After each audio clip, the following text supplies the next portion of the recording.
Hi, it's Matt Dolby, and this is a comparison, sort of, we'll see how it goes, of two pieces of art that I saw over the weekend on Friday and Saturday. Now, up front, two things. Conflict of interest declaration. My youngest sister was assistant director on the play Archimedes Principle, which was the first thing that I saw, and that was on Friday evening. The other thing that's important to note is there are, as far as I can tell, no connections whatsoever between these two pieces of work. As I've already said, the play was a contemporary piece by, I believe, a Spanish playwright called Archimedes Principle, and the other was a film from 2013. It's the film version of Ender's Game.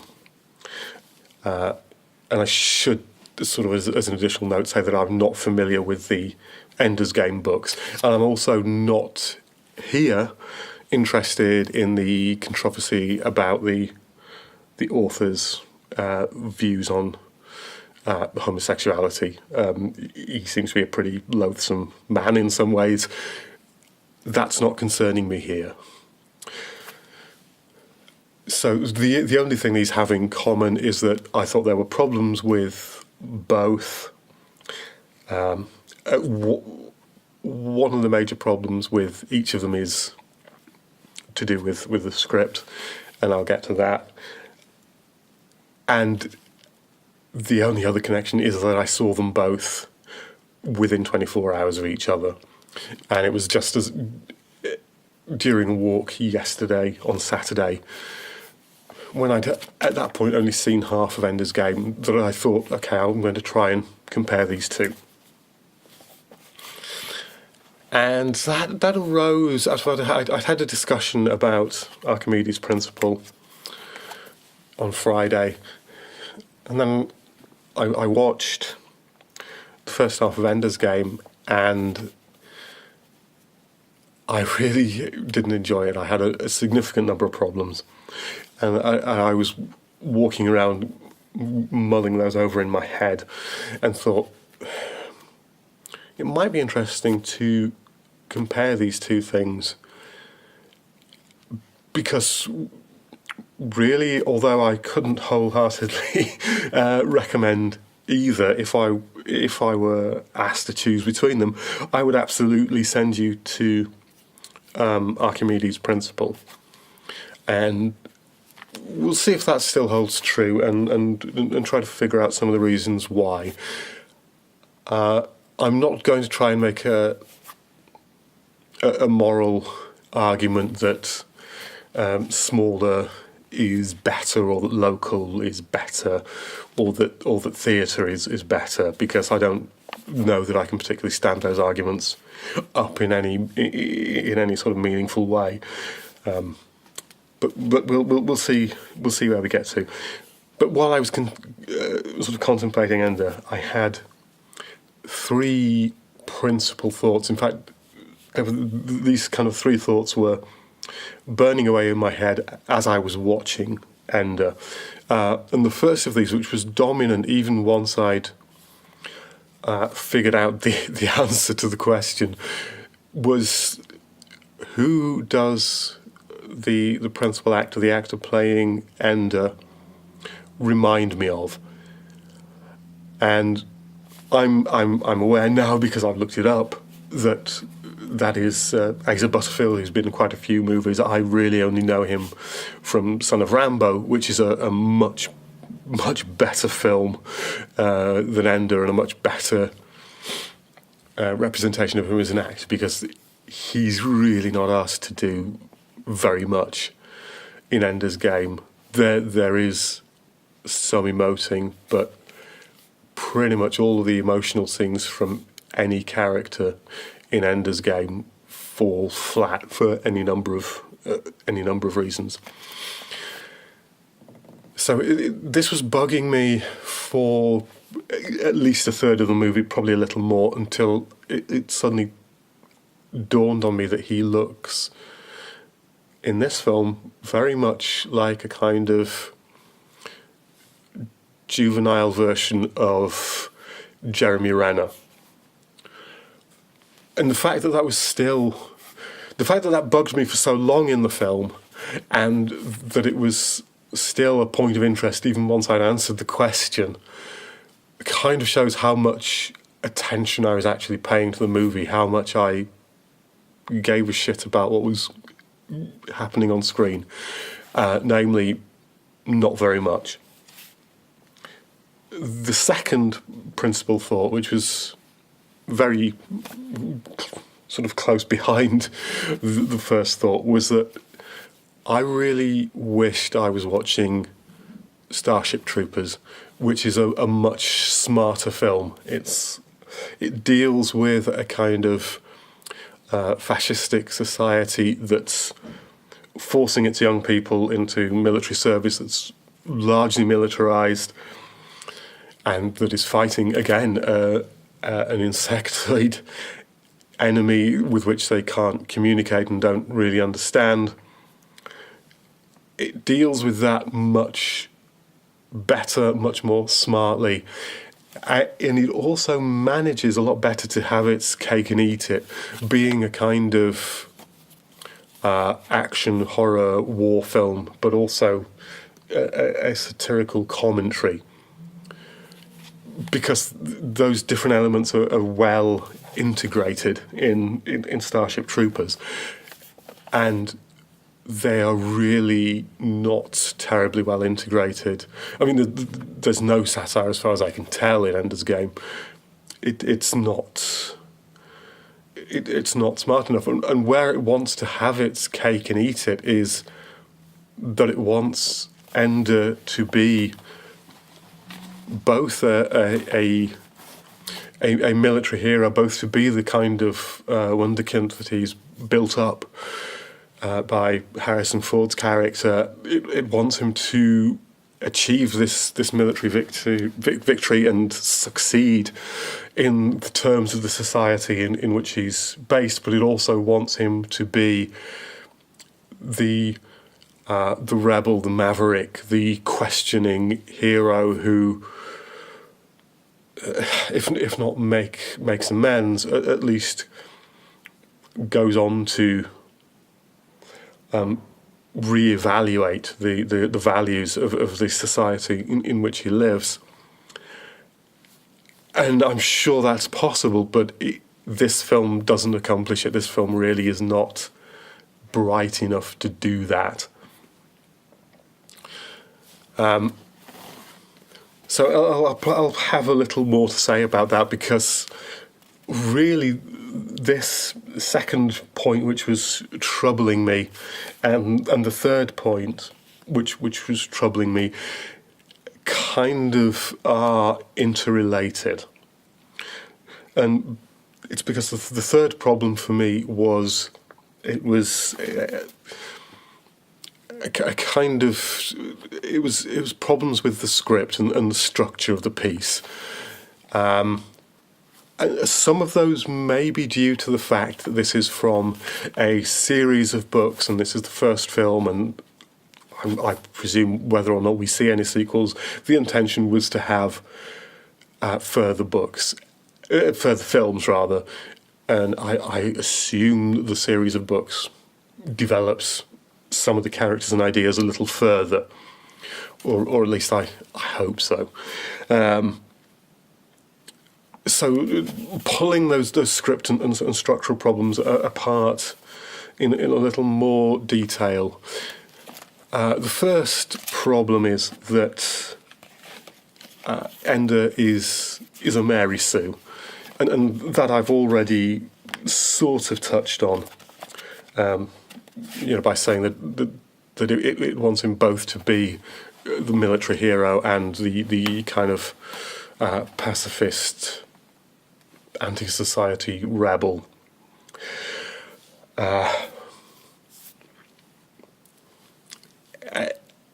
But there's also the issue that he doesn't really have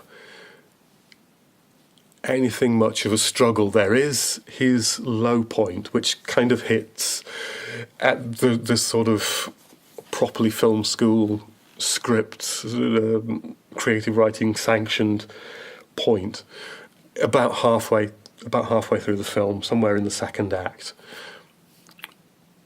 It kind of comes out of nowhere, and it's really dishonestly resolved. At risk of spoilers, but fuck you, I don't agree with spoilers. And if you think there's anything in this film that's going to surprise you, then you're a fucking idiot. And if you want to watch this film, don't. It's loathsome and dishonest. But at the risk of spoilers for those few of you who still want to see this, Ender gets in a fight with another sort of trainee soldier. He kills him accidentally and then quits the program, and this is his low point. He's been cut off from his family, and so he goes back to Earth, I presume, or somewhere, home planet. Meets up with his sister, whom he's been missing, and that was the point at which I switched it off and went for a walk and did everything that I had to do yesterday because it was more interesting. And I was, at that point, I was speculating about where the film might go, and where it went was much less interesting than anything I'd hoped for, unfortunately. And essentially his sister just makes a variant of the argument that we've already heard, which is that these bugs are threatening our planet and our way of life, even though they're actually not, as we already know. And if you don't help us, then what's the point of you having gone through all this? And hugs him, and then it's over, and he goes back to the training program. So it feels shoehorned in. It doesn't feel like it's properly grown out of the character because we haven't seen his doubts enough. We've been kind of told about them a couple of times, but not in any way that's particularly convincing. Although we know that he has this bond with his sister because we've been told about it, again, we haven't really been shown it terribly clearly.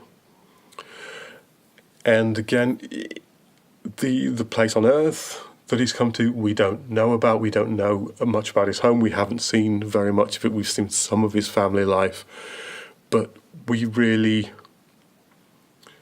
don't know enough about these characters. We don't know anything about home, about the world that he's come from. That might as well not exist. The characters are effectively blank slates. There's not much sense of actual genuine relationships between them. And so it's sort of poorly established, it's poorly placed, and it's dishonestly resolved. It's even more poorly placed because Ender is, in the film at least, is very much a Mary Sue. We've seen nothing but triumph to this point. Admittedly, some of that has been a little lacking in detail. There's a kind of war game that they play, but we haven't seen much demonstration of strategy. We're told that spatial awareness, that the remembering that there's no up or down in space is important. We're told that the enemy that they'll face, the bugs, are unpredictable. and it's difficult to know what they'll do. none of that is demonstrated. We don't see sufficient of the war game to understand how any of these battles, sort of training battles, play out, or how they're won, or how unpredictability or spatial awareness actually play into this. And that remains so for the final battle, the decisive final battle at the end, as well. Essentially, sort of digressing onto this for a while, the war is won by effectively kind of a sort of battering ram motion by kind of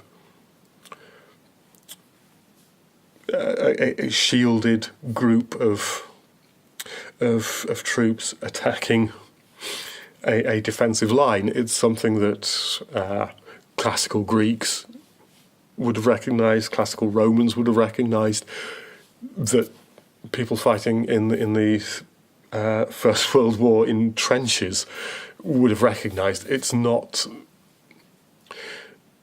is not fighting against an unknowable alien enemy who is able to make use of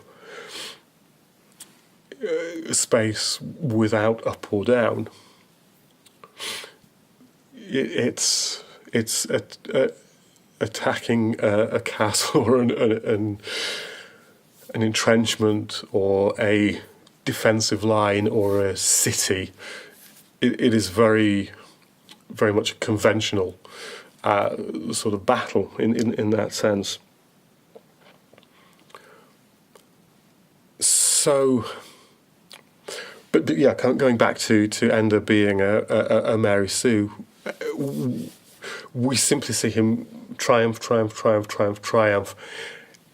and even his dark moment comes from him winning a battle, winning a fight, and we're not even told how that plays out. We suspect that the kid he's killed has died, and that's what I just said. But it may be that actually he didn't die, although whether we're meant to believe that or not is left open, and we're never actually told as much. And after his crisis, Ender goes back and continues his sort of meteoric rise through the ranks until he plays the final war game, which turns out to be actually really happening, and ends in defeat. It ends in the deaths of thousands of people that he's sacrificed in this battle, and in the genocide of this race of aliens. And yet there is no weight to any of this. Even though we see his crisis, we see how he responds to that and how he goes off and tries to make amends at the end, there's absolutely no sense of the enormity of this. There's no sense of how that feels to him, what the effect on him and those around him is. We don't see anything much about his family and their response. We see some of the response from the generals and the sort of senior adult figures who've tricked him into this position. But there is absolutely no sense of what's been done. And for me, that makes it's another thing that makes the film really utterly vile and dishonest, because it doesn't appreciate it doesn't appreciate or establish any kind of emotional truth. It doesn't understand what these kind of events do to people, do to people's relationships, and it doesn't understand, why people behave as they do, and Starship Troopers, which I'm coming back to again, has a grasp of this. These are, in they're young kids. They're not terribly bright. They're brought up in a fascistic society. They're brought up to think of the bugs as, obviously non-human, but as not worthy of the same rights as humans, not worthy of any rights, worthy only of extinction. And it understands why a society like that is fundamentally flawed and disgusting and capable of any number of other crimes. And it understands what's lost in that process. Whereas Ender is trying to have both that kind of society, but also a more compassionate society running hand in hand. And it utterly fails. A better writer, better filmmaker might make that work, but it would need substantially rewriting. It would need also better performances. And I think it could also stand less stunt casting, and some gaps plugging in the logic of the world.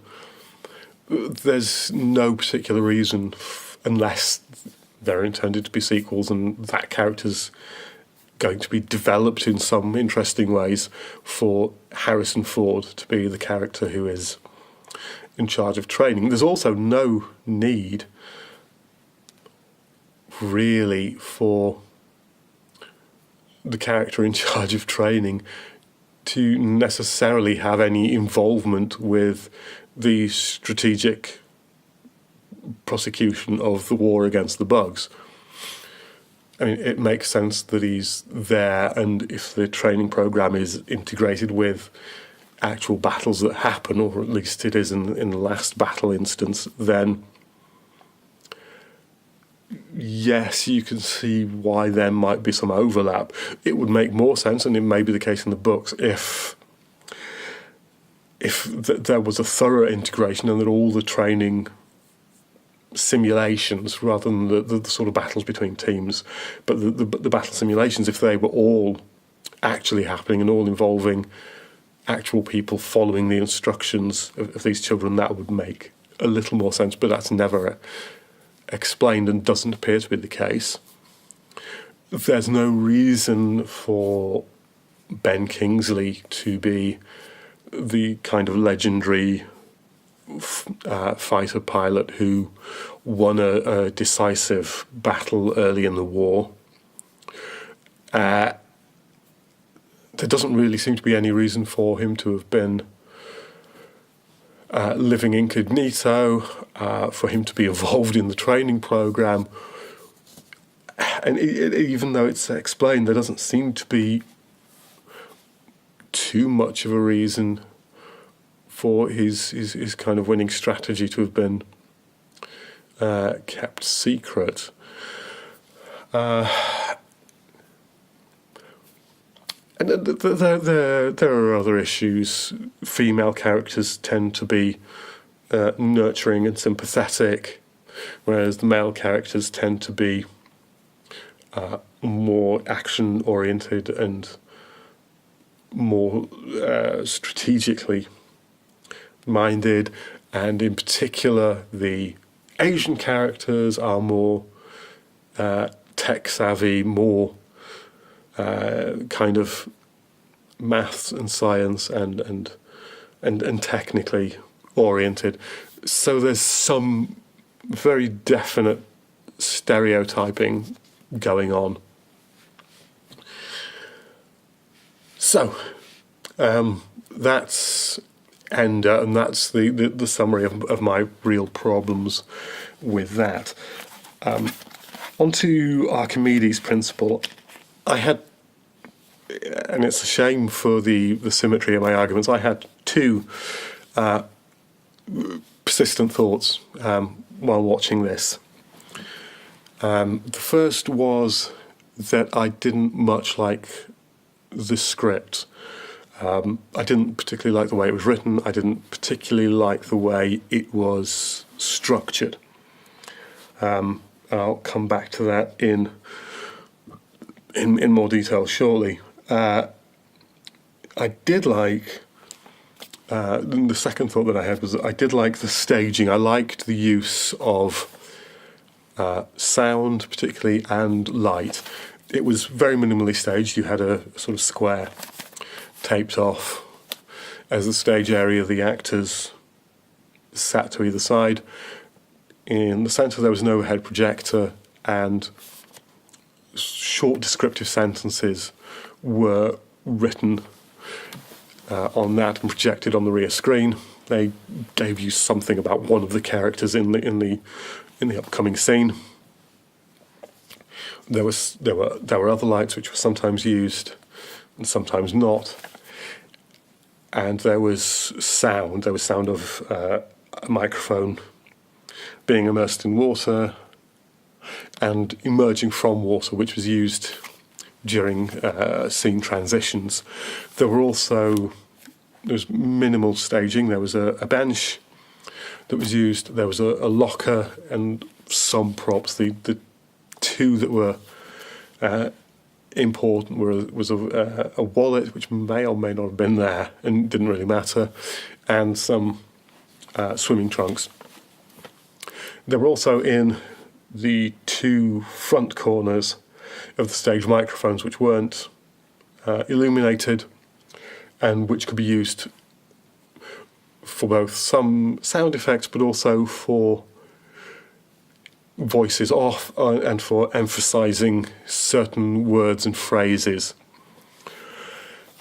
Now, this was a performance that had come together in 2 weeks, and it was largely being read from scripts. But the acting, I thought, was pretty decent. You have essentially four characters. You have a largely undeveloped character of a parent. You have a pretty well-developed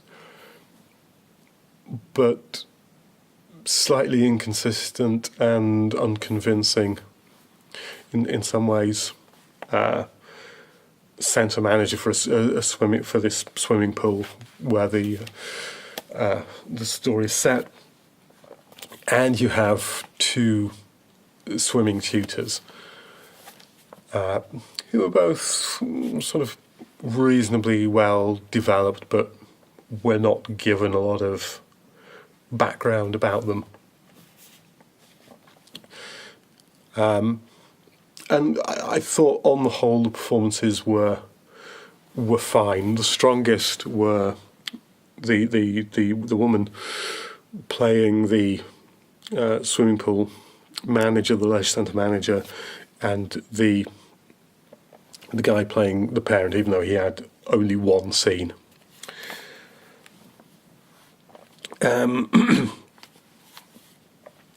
Now, I said I have problems with the script, and I really did. The first problem, the one that really stands out for me, is that it was very literary, in a very kind of self-consciously literary way. Excuse me. it was the structure was to slowly reveal information. So a later scene will give you a little more information, little cast events of a previous scene in a slightly different light, which can be fine, but I find it very, very self-conscious and not necessarily as clever or as interesting as the writer will seem to think it is. And bear in mind, I'm not a fan of Memento, and I didn't think that Inception was quite as clever as some people did. Which, you know, they're films that sort of have some similar structural tropes. And for me, the writing and some of the dialogue had a kind of literary feel. I don't want to say artificial, because artificial can be fine. I think artificial can be very good. Alienating can be very good. This wasn't that. It was kind of like a Radio 4 afternoon play. It's attempting to achieve a kind of naturalism, which is another issue that I'll come to shortly. Excuse me, I'm just making a note so I don't forget that. It's attempting for a kind of naturalism, but a lot of what's said and the way it's said is not the way that people would actually speak. And that became an issue. So now I talked about the staging, and there was kind of deliberate things put in the way of this being naturalistic. It was deliberately stagey, deliberately non-naturalistic. That I think was a good decision. I like that. I think that's what the stage does well. Unfortunately, it was also kind of in conflict with the script, which was trying, not always succeeding, to be a naturalistic portrayal of contemporary situations. Now, I don't know what sort of management and child protection cultures are like in Spain, but the character of the manager, if she were transferred into a UK context, she would be staggeringly incompetent and lacking in knowledge. An example is going through the locker of the trainer who's been accused of inappropriate behaviour with a child and saying, "Oh, I don't know if I'm supposed to be able to do this." Well, frankly, bullshit. You know that you can't do that, and that if you have any question about that, then you will be asking for advice.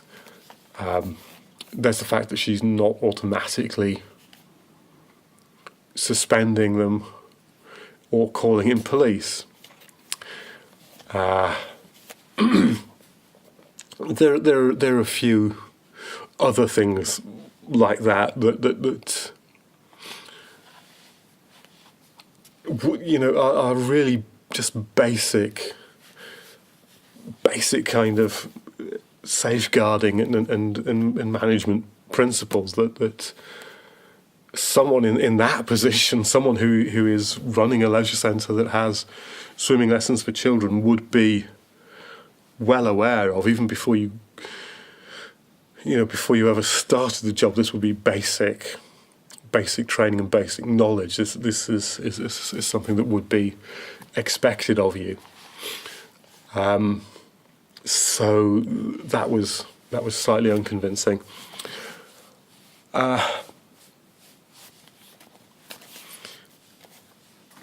There was also an issue that the play managed to be both slightly over dramatic, whilst also being, while also not having a particular point of view, and I'm going to need to pull those apart in some more detail. The play escalates from positions of things being kind of everyday to things being things going mad. So the centre manager has an argument with a parent who is portrayed, the performance was good, but is portrayed as being slightly unreasonable and over the top. And it goes from that to the characters being besieged in a lockdown leisure centre with parents throwing stones through the windows, or children throwing stones through the windows, with angry parents shouting, and with with news crews gathered outside. Now, yes, stone throwing mobs are not unknown, particularly in these kind of instances, but there's no build up to this. It comes out of nowhere and supposedly is organised purely by rumours flying around on a Facebook group that parents of children taking these swimming lessons have. And again, there are difficulties with the relationship with the manager and with the other of the swimming tutors between their relations to the accused swimming tutor, and they go from kind of in the manager's case, from professional to becoming nearly antagonistic in the space of a sentence, and from friendly to antagonistic pretty much within a couple of words. And there's not much sense, except in the performance of the centre manager, of any conflict or of any difficulty, of any kind of internal problems in trying to come to grips with this. That kind of awkward stage, the kind of interesting aspect of those reactions is missing, and it unbalances things. Now, when I'm talking about not taking a point of view, it's difficult to explain what I mean. You could say that it's kind of taking a point of view, a sort of neutral, top-down point of view. It doesn't know, or it doesn't seem to tell you, at least in the iteration that I saw, whether this tutor is guilty or not of this inappropriate behaviour. On the other hand, I kind of got the impression that the author and the director possibly hadn't quite decided, there may have been a decision made that it wasn't perhaps that important.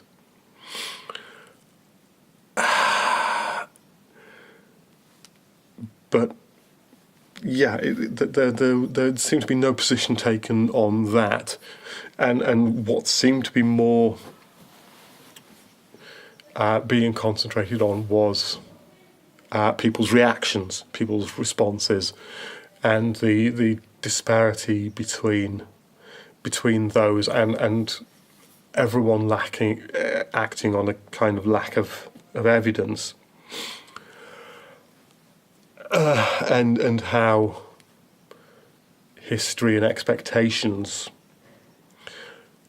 feed into that and inform those responses.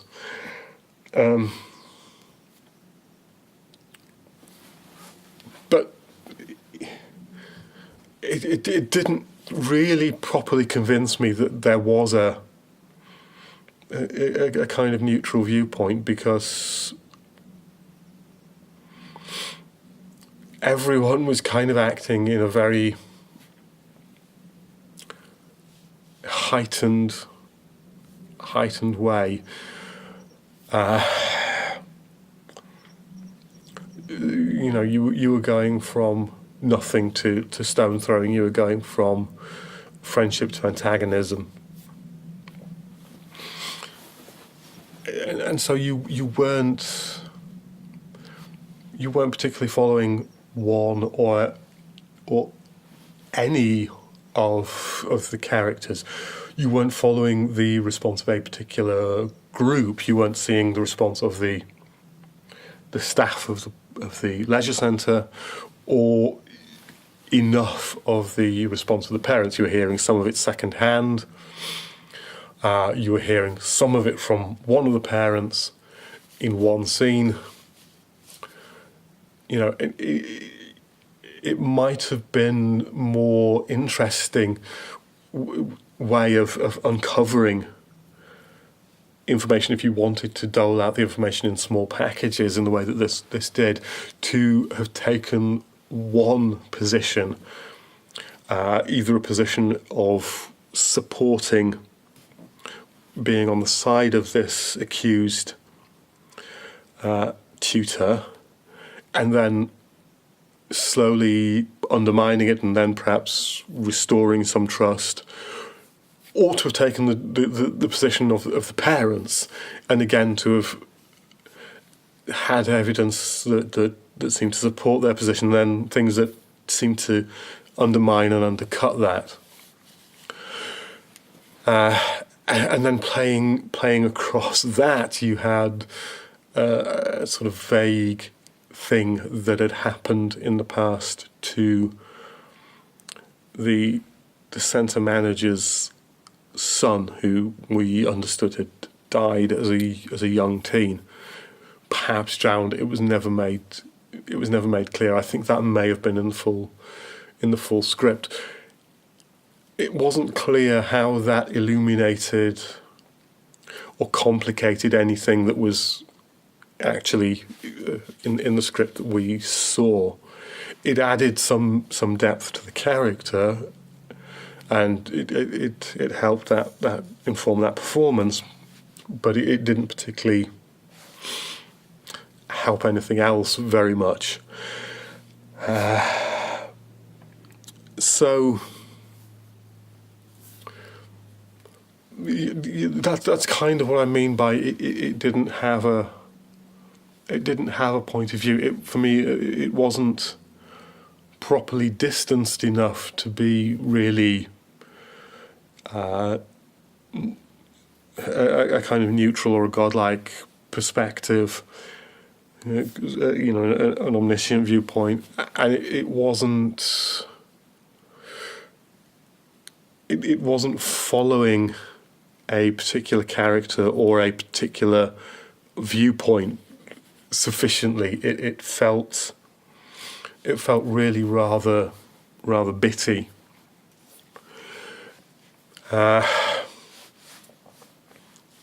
So So with that said, I've now sort of outlined my problems with both of these pieces, and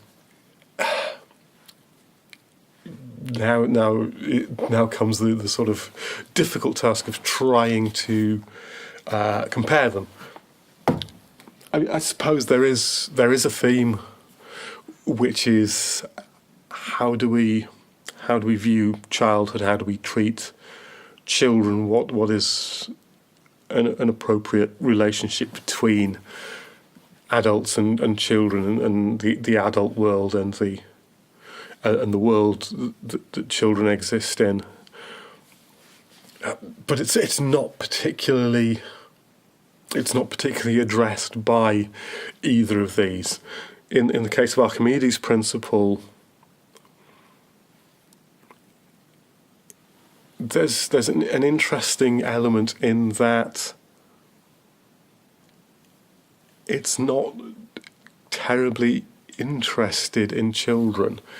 It's interested in children not being abused and not harmed, but it's more about the response of adults to an accusation of possible abuse of children, or at least inappropriate conduct with children.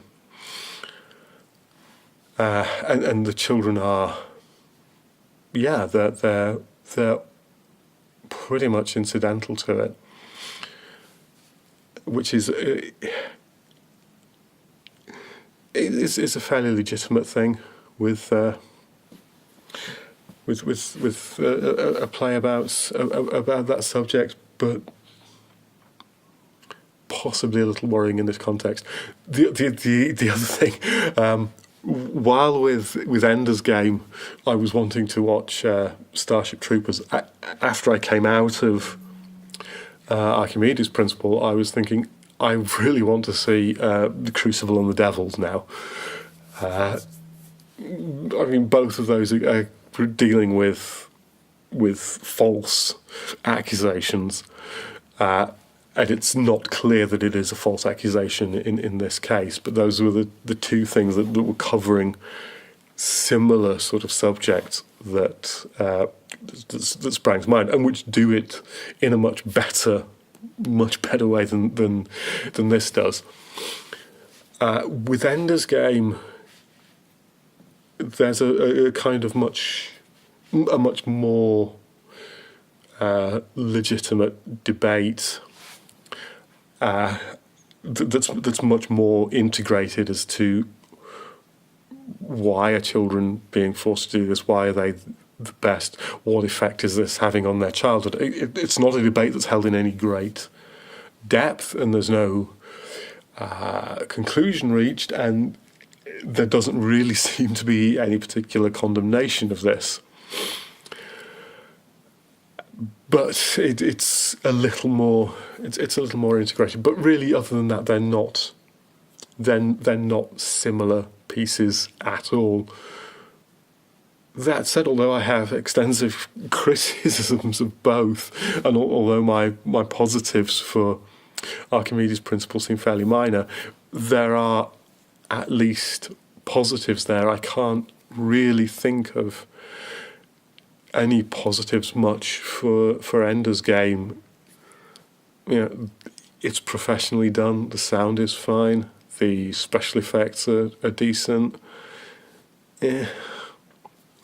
You could argue that if you want your films or plays or books to come with a simplistic moral, with a single message, which I don't, then this has a kind of positive message, but it's shoehorned in there, and it's not something you would get from the bulk of the film. It's there at the end. It's something that we're told, but is never demonstrated. I suppose the other commonality between the two is problems with writing and structure.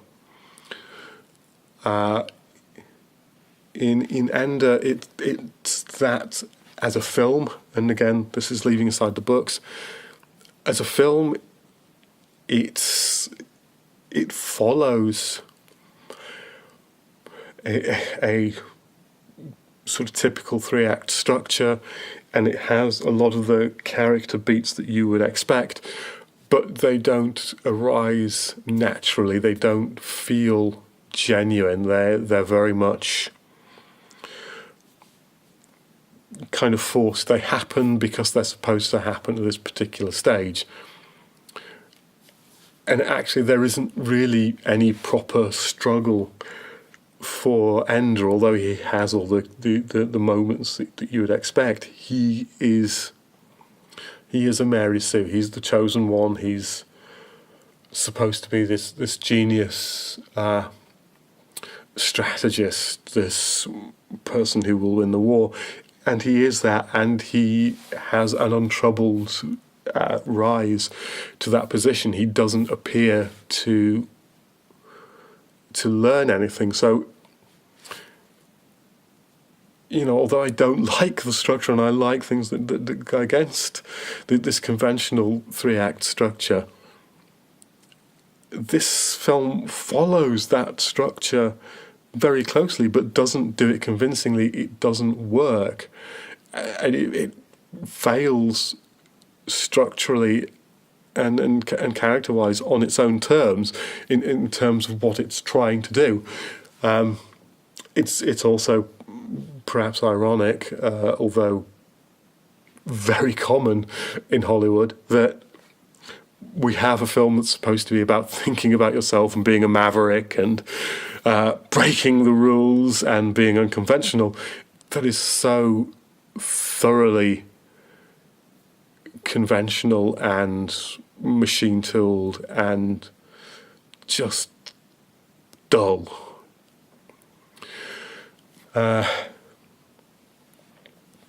Archimedes' Principle, on the other hand,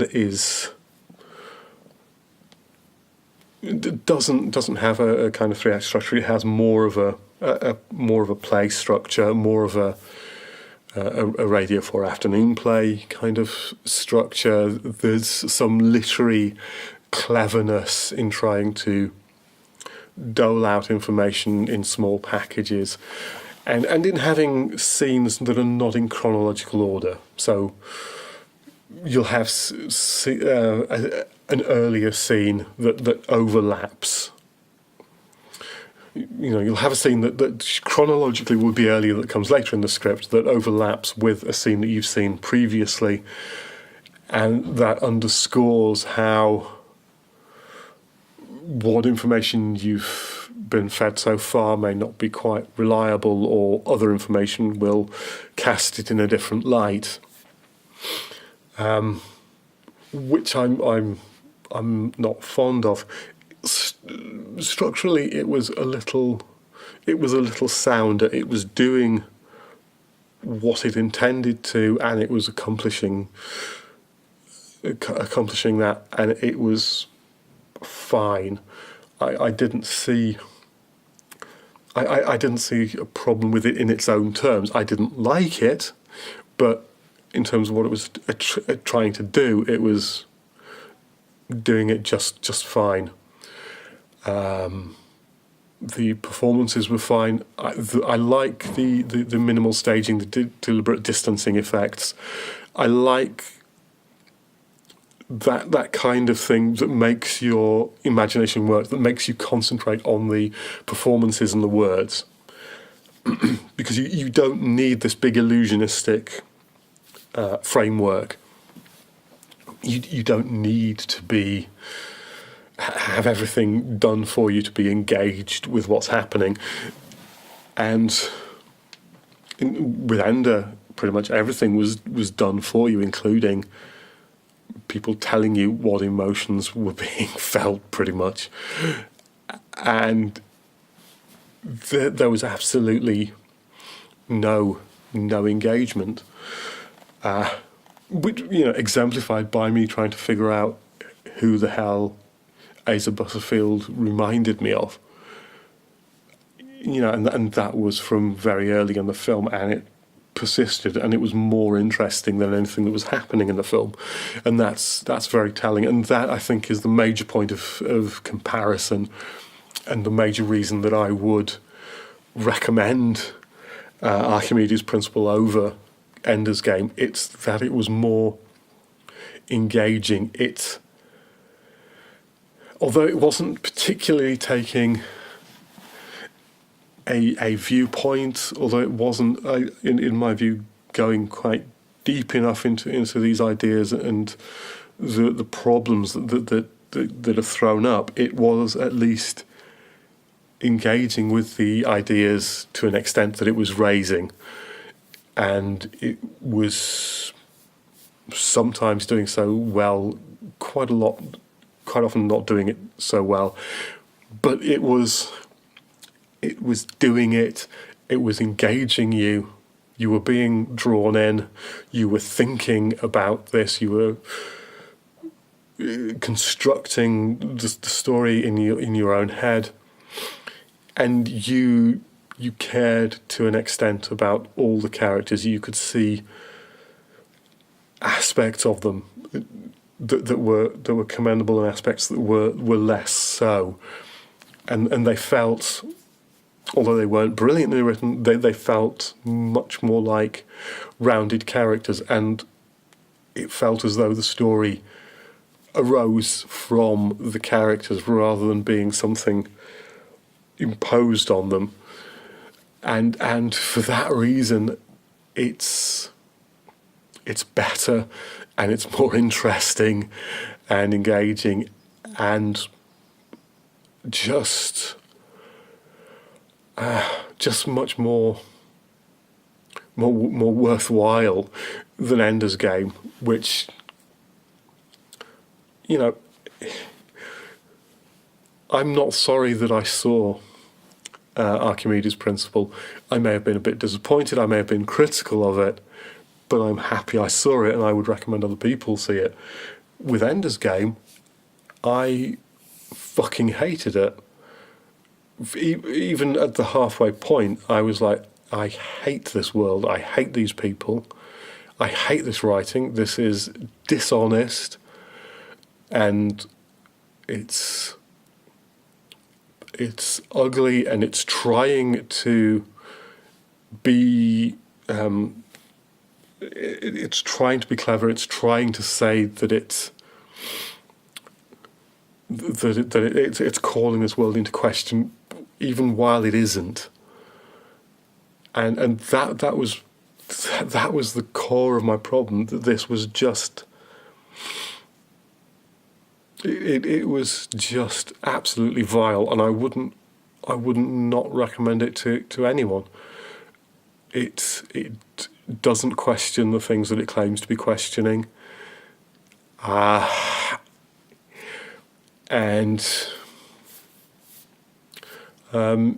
it doesn't do anything to justify any of the decisions that it makes. Would I recommend Ender's Game in any way? No.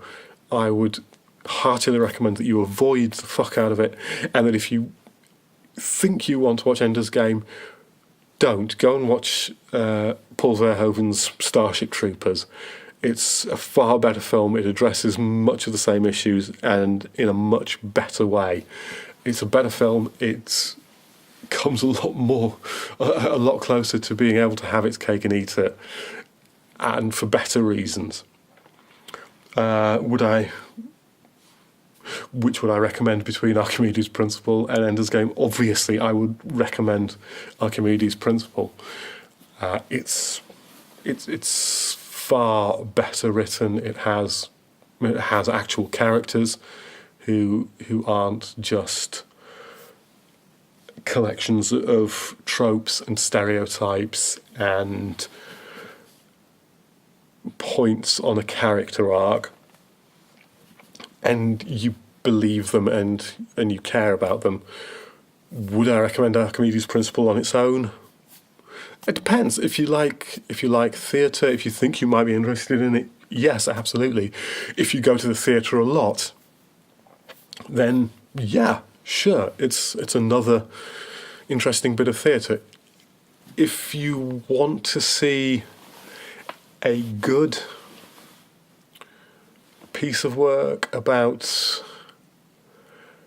accusations, then, as I've said, I would personally recommend The Crucible or The Devils, which are the first two things that occurred to me. I can't think offhand at the moment about of any pieces that deal with accusations where the accusations are actually true, or where there's sufficient doubt, where we don't know whether the accusations are true or not. I'm sure they're out there, and I'd be interested if you can think of any and want to suggest them in the comments. But beyond that, yeah, fine. It's not dishonest like Ender's Game. It succeeds in its own terms much more than Ender's Game. Is it flawless? By no means. It's got a lot of flaws, but it's not hateful. You won't come out of it actively contemptuous and angry of the people who were involved in making it, which seems like sort of damning with small with faint praise. There were things that I like. I don't regret seeing it. I would recommend it if you get a chance, because why not? It's fine, and it actually engages with the questions that it raises, and has real characters. Just to keep repeating myself. So that's enough of that, and probably the next time it will be Shelley's Queen Mab, unless something else crops up. So that's all for now. See you next time. Bye.